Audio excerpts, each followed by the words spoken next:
Olá, seja bem-vindo a mais uma aula de Easy English. E para o dia de hoje a gente vai dar continuidade no nosso tema que é o verbo to be. E que hoje a gente vai continuar olhando como formar frases usando o verbo to be. Uma vez que na aula passada a gente aprendeu como usar the personal pronouns and also we learned how to conjugate the verb to be. Aprendemos como ver os pronomes pessoais e como conjugar o verbo to be. So today we are going to look on how we make sentences. How we make sentences using the verb to be. Como que a gente forma frases usando o verbo to be. E para começarmos, uma vez que dissemos, tem três formas de formar uma frase, que é afirmativa, negativa e interrogativa. E para começar com a aula de hoje, iremos simplesmente falar da forma afirmativa, como usar o verbo to be para dar uma frase afirmativa ou positiva, neste caso. Alright? Eu sempre gosto de trazer esta fórmula simples, que é para vos fazer sempre lembrar quando estás aí a usar o verbo to be, e se fores a lembrar essa fórmula, será mais fácil para ti. Nem sempre vais precisar de decorar, porque com o tempo as coisas vão começar a sair naturalmente. Things are going to start to get together and start sinking that you won't need to always remember this formula. So, let's take a look. Affirmative. Lembrem-se sempre, quando estamos a dar uma frase afirmativa, temos aqui o personal pronoun, ok? A frase sempre deve começar com o pronome pessoal, ok? Depois é seguida com os nossos verbos to be, mas que a gente sabe que temos o am, is and are, ok? Usamos o am dependendo do pronome pessoal. Usamos o is dependendo do pronome pessoal. Usamos o are dependendo do pronome pessoal, como a gente viu na aula passada. E depois do verbo to be, adicionamos o noun. Noun, que em português quer dizer substantivo, right? Agora, se não sabes o que é um substantivo, aí o problema já é sério. Aí já não trata-se apenas de inglês. Tens que revisar também algumas aulas de português, ok? Mas em forma simples, digamos que substantivo é a palavra usada para definir o sujeito, right? Yeah. Ainda tenho algumas dicas de português, mas esta aula é de inglês. So, o noun que é o nosso substantivo, ok? Agora, vamos lá olhar. Já temos aqui os nossos pronomes pessoais. Vamos formar uma frase. Se formos olhar para a nossa fórmula, ela diz que primeiro começamos com o pronome pessoal, já temos aqui o nosso pronome, e depois seguida com o verbo to be. Qual é o verbo to be que usamos com o pronome pessoal I? Ok? Vimos na aula passada que o verbo to be usado com I é o am. Ok? Am. E digamos que estamos a falar de carreira, for example. Okay? So what I'm doing now, I am teaching, which means I am a teacher. Alright? Logo, aqui vou colocar o meu noun ou substantivo, a teacher. Ok? I am a teacher. E tu que estás aí a assistir, digamos que you are my student. So you are a student. E o you, sabemos que o verbo to be que usamos como pronome pessoal you é o are.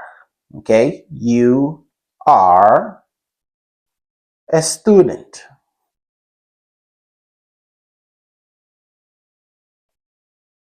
Ok? You are a student. And he, no modo indicativo, he is, sabemos que o he, o pronome, o verbo to be que a gente usa com o he, she e o it, usamos o is. Ok? He is a student as well.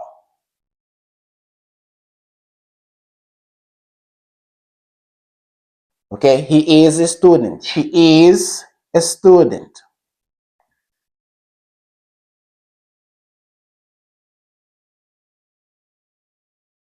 A student. E aí chegamos no it.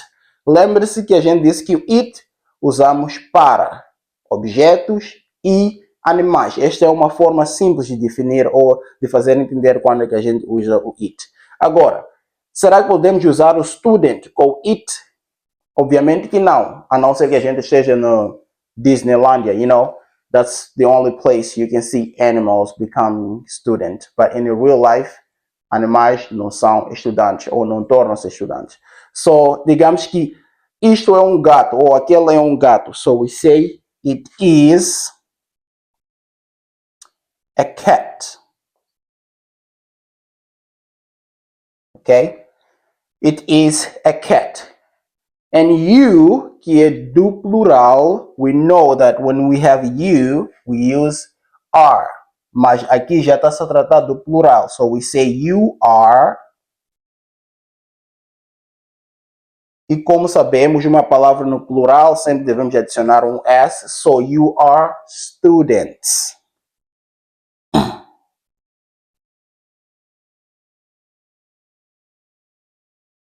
All right, students. And they are students as well.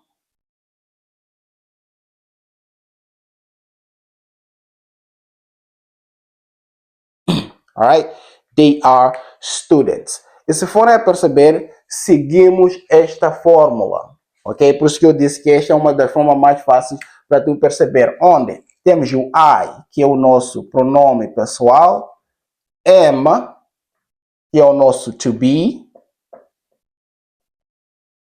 ok? Temos o a, que é um artigo, e depois a gente irá, ao avançar, ao passar do tempo, irei explicar quando é que usamos este artigo, porque também temos o outro, digamos, se estivéssemos a falar de engenheiro, por exemplo. You are, vou dar aqui um exemplo. You are, quando trata de engenheiro, a gente já não usa o a, we say an. You are an engineer.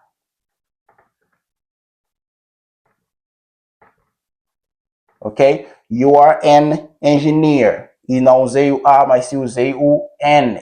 Que ao passar do tempo irei explicar qual é a diferença do a e o n e quando é que usamos este. Mas por enquanto só estamos a falar do verbo to be. Ok? Então temos aqui o pronome pessoal. We have the verb to be. And then we have the noun. Ok? Noun. Ok? E isto segue a forma que a gente tem ali. E se for olhar, todos os exemplos estão a seguir a forma que a gente tem aqui. Alright? Então, é dali que a gente já tem frases no afirmativo. Ok? Não só para definir carreiras, pode dizer I am happy. Se for a ver, I am happy, ainda continua a seguir esta forma. Temos aqui o I, depois am, e o meu noun ou substantivo happy. Ok? I am happy. Estou a seguir esta forma. Então, esta é a forma base para formar frases na forma afirmativa. Alright? Então, é isto que eu trago para o dia de hoje. E para a nossa próxima aula, iremos ver como é que formamos o verbo to be na forma negativa e na forma interrogativa. Que sejas também como um TPC, arranje um tempo para tu praticares, né? Comece com a forma afirmativa e tente investigar também como que usa-se na forma negativa e interrogativa. Que na próxima aula irei trazer de novo e irei explicar como que essas formas são usadas. Alright? Então isto é tudo que eu tinha para o dia de hoje. Thank you so much and I'll see you on the next video.